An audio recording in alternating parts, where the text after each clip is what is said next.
Seja bem-vindo às nossas conversas dominicais. Esta semana que passou foi rica em alguns acontecimentos eclesiais. Um a respeito da Igreja Católica Universal, a partir de eventos celebrados em Roma, e eu refiro-me concretamente à comemoração do 60º aniversário da publicação de dois documentos importantes do Concílio Vaticano II, a Gravissima Educationis, que se refere ao grande problema grave, não sei, na linguagem do título do documento, da educação, uma educação que seja integral, de acordo com a dignidade da pessoa humana, e outro, um decreto Nostra Aetate, sobre a liberdade religiosa. Sobre a Gravíssima Educaciones, na celebração do 60º aniversário, o Santo Padre publicou uma exortação apostólica que vê a educação na atualidade, educação humana e cristã na atualidade, na perspectiva da esperança. Ou seja, no contexto do ano jubilar que estamos a celebrar, e que é justamente o Jubileu da Esperança. Esta virtude humana e cristã, do ponto de vista cristão, é uma virtude teologal, ou seja, uma virtude que é infundida em nós pelo batismo e que nos capacita para uma relação com a Santíssima Trindade, e é costume na teologia relacionarmos as três virtudes teologais com a Santíssima Trindade, é assim propriamente o tema de serem teologais, capacitações. As virtudes são capacitações que estão inscritas na nossa natureza humana, no que diz respeito às virtudes cardeais, justiça, temperança, prudência e fortaleza, e no que diz respeito às virtudes teologais, essas são infundidas no momento do nosso batismo. Mas tanto uma como outra têm uma dimensão espiritual cristã, digamos assim, e uma dimensão natural, ou seja, de acordo com a nossa natureza espiritual.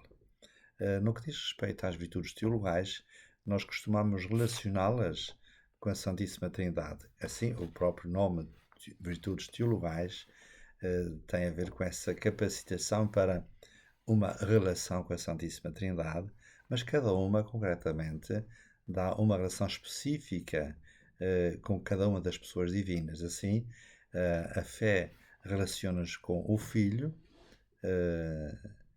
a esperança com o Espírito Santo e a caridade com o Pai, fonte de todo o amor. Ora, esta virtude da esperança, relacionada com o Espírito Santo, projeta-nos para o futuro.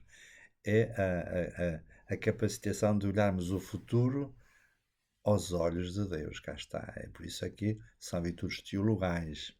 E toda a educação humana deve ter esta perspectiva do futuro, mas do futuro integral da pessoa humana. Ou seja, o homem, por natureza, dizia Aristóteles, deseja conhecer a verdade, isto é na metafísica, e todo homem deseja realizar o bem, dizia Aristóteles, na ética nicômaco. Portanto, do ponto de vista metafísico, de acordo com esta filosofia clássica que foi assumida no cristianismo, ou cristianizada na tradição cristã teológica, por Santo Tomás de Aquino nomeadamente, ou seja, estas virtudes são no fundo a capacitação para este desejo natural de conhecer a verdade e de realizar o bem, o sumo bem. E por isso toda a esperança se orienta para esta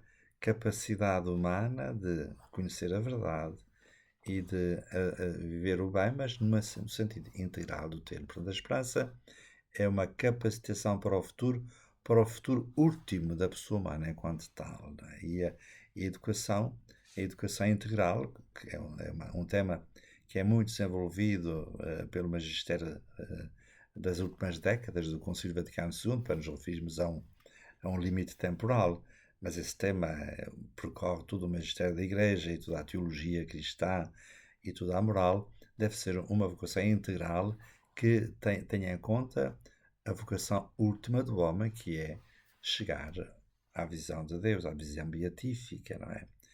Nós fomos criados por Deus à sua imagem e semelhança,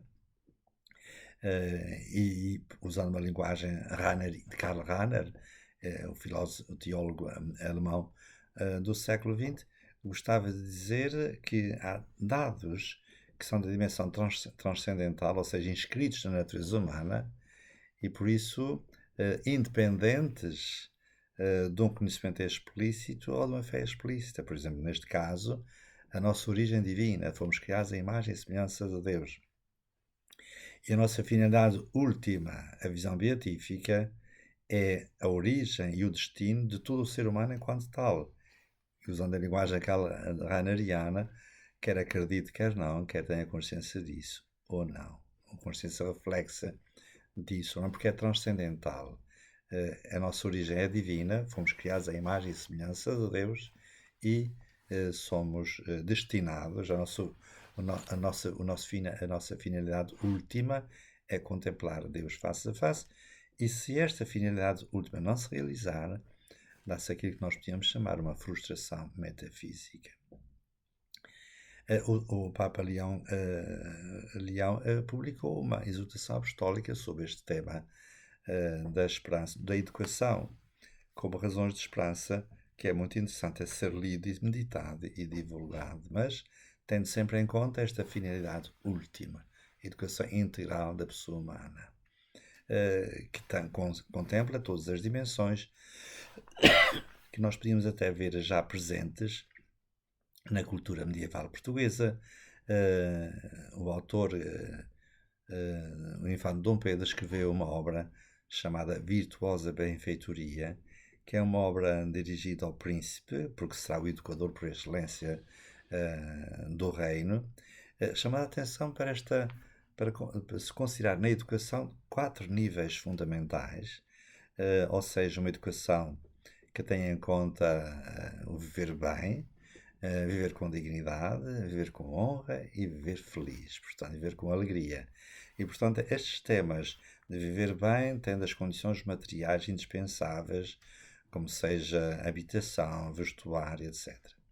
Viver com dignidade, ou seja, de acordo com a nossa condição humana, ou seja, educação, formação, etc. Saber ler e saber escrever, ter uma formação suficiente para sermos capazes de nos defender, por exemplo, no caso de conflitos, não é? Viver bem, viver com dignidade. Viver com honra é a questão da virtude. A virtude só se... a honra de uma pessoa está ligada à vida virtuosa, isto é, da prática do bem, não é? E ao bom nome, por exemplo, que aí se concretiza na prática dessas virtudes, não é? Não só as virtudes morais, as virtudes intelectuais, mas as outras virtudes humanas, como seja honestidade, sinceridade, como hoje em dia se fala muito na transparência e assim sucessivamente. Mas não basta viver com bem, com dignidade e com honra, é preciso viver com alegria, viver. E esta alegria, segundo o infante Dom Pedro, já se participa nela na medida em que vivemos com bem, com dignidade e com honra. Na prática da virtude, a alegria não é exclusivo do crente ou do cristão, mas, na lógica do infante Dom Pedro, viver com alegria tem a ver com a graça de Deus, não é? E só quando nós vivemos na graça de Deus, não só numa reta consciência do ponto de vista ético e moral, mas pela graça, pelo dom do Espírito Santo que recebemos no batismo. Por isso, o cristianismo na lógica das bem-aventuranças, da felicidade, que só em Deus se encontra. E por isso, a educação integral deve considerar estes níveis e que o Papa Leão XIV, neste documento, aponta para a esperança na dinâmica em que vivemos nestes anos jubilar.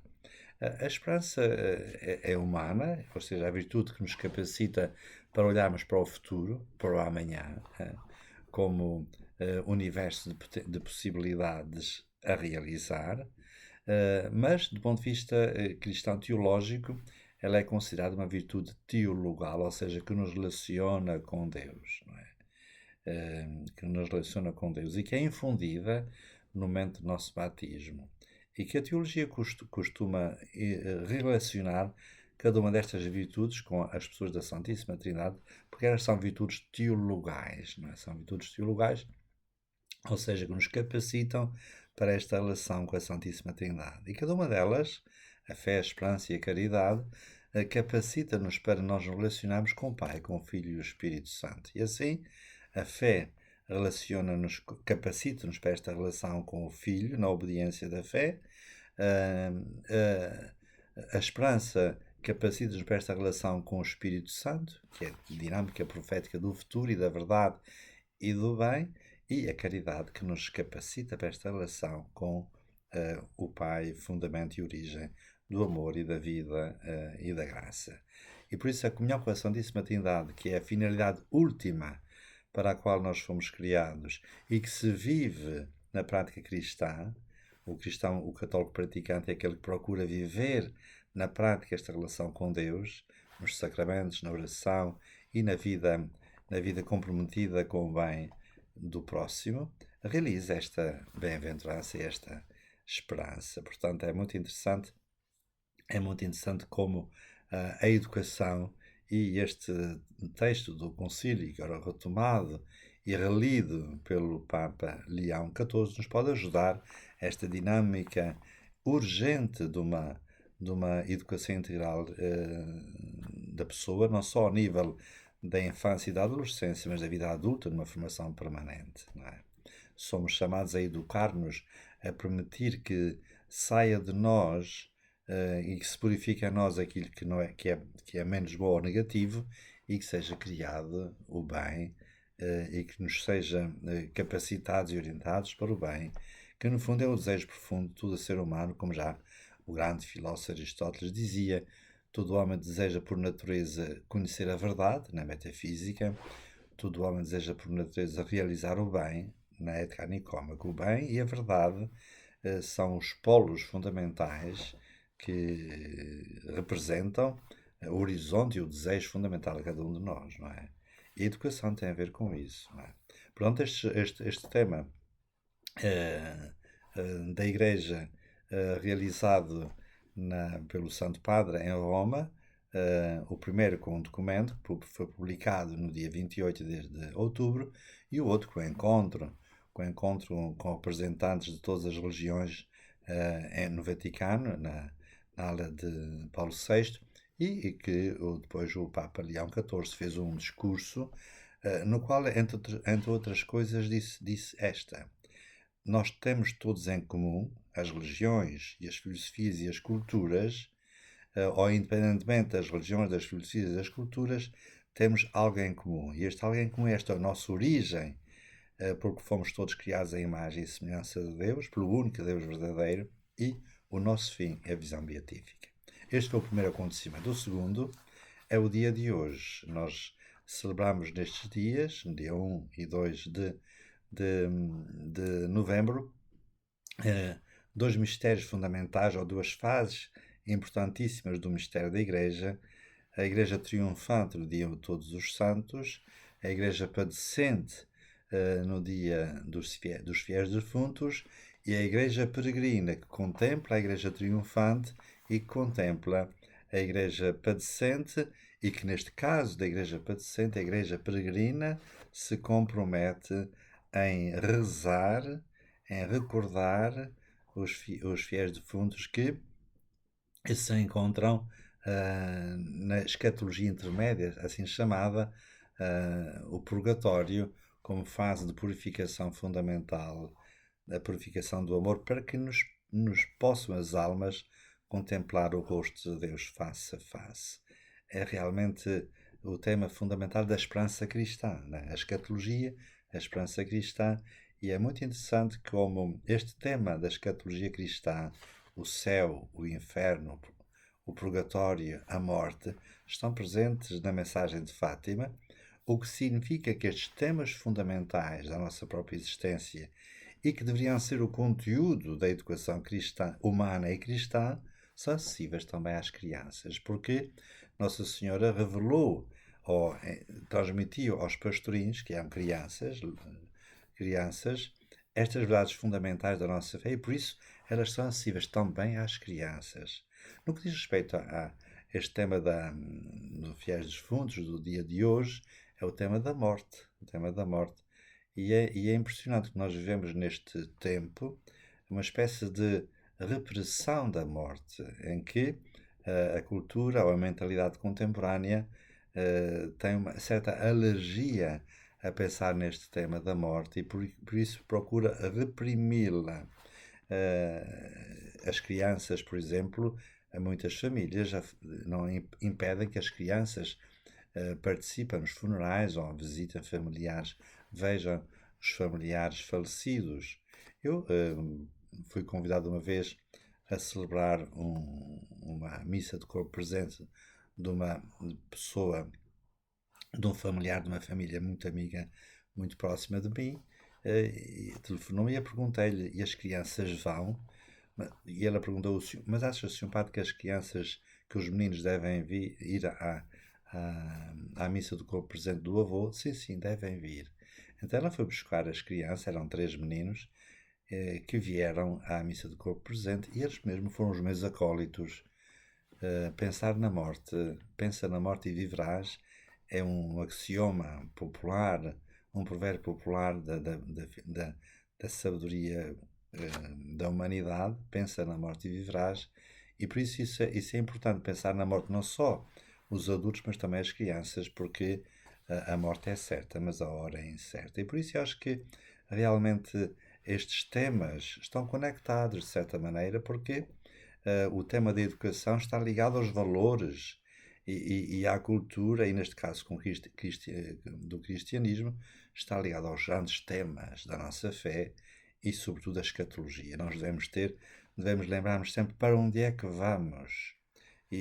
Porque se perdemos de vista para onde vamos, pois não tem sentido muito falar-se de esperança ou de sentido da vida. Quem se esquece da sua origem e desconhece o seu fim, encontra-se à deriva nas circunstâncias da vida.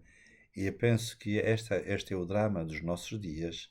A maior parte dos habitantes do mundo vivem à deriva sem saber de onde vieram e sem saber para onde vão. Por isso é que esta efeméride que eu gostei, que, eh, que eu estava a recordar-lhe nesta semana, são muito importantes para os vivermos e para alcançarmos o sentido da nossa própria existência.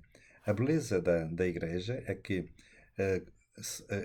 estes temas fundamentais da escatologia, do fim último das nossas existências, não são apenas objeto de reflexão teológica e filosófica abstrata, inacessível. Por exemplo, um colega meu confessou-me esta manhã que, apesar de ele ser um homem de grande cultura, porque tem 2 doutoramentos, é ainda professor universitário, mas dizia da dificuldade que ele tinha de abordar este tema numa homilia.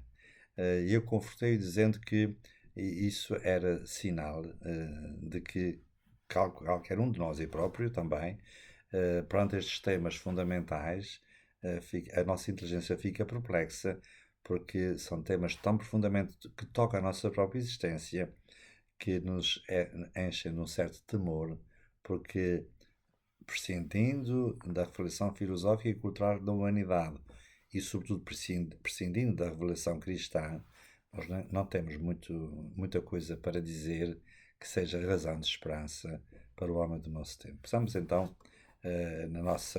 na nossa vivência, nas nossas celebrações, esta luz da inteligência espiritual para que aquilo que é obscuro à nossa inteligência seja revelado ou possamos abrir as nossas inteligências para estas verdades fundamentais que não são objeto apenas de reflexão, mas também de celebração. E é neste sentido que se tornam razões de esperança para a nossa própria existência. Era isto que eu queria partilhar consigo nesta nossa conversa dominical. Desejo-lhe uma continuação de um santo dia, de um domingo, se é agora que me vê, ou no outro dia, no dia em que me me assistir a este meu vídeo. Muito obrigado pela sua atenção e até à próxima conversa dominical, se Deus quiser.